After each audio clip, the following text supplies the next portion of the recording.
Cooking with Nathan. All right, so you can see right here that the ham doesn't fit in the crock pot, and there's this big bony thing.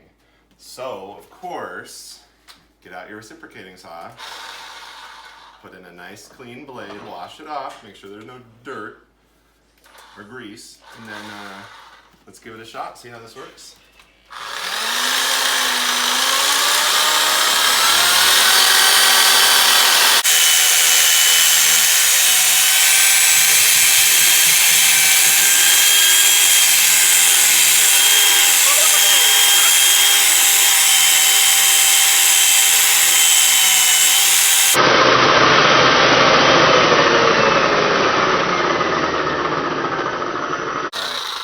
Cut through the bone there, just like that, and we should be able to close it now. Maybe I'll cut a little bit more off.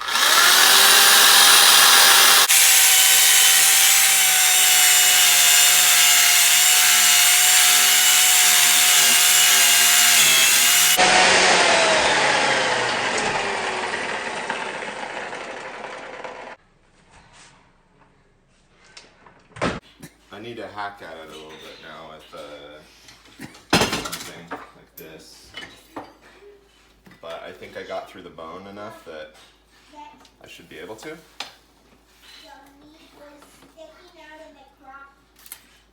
So like this part, I should just be able to sever this off. See, that's off. Now this part, hopefully I cut through enough. Ooh, yeah, I didn't get all the way through the bone. So I might need to go at it again, but let's see. Maybe I can just cut this meat part off and maybe it'll close. Oh, there, let's see if the lid fits now. Good enough. Cooking with Nathan.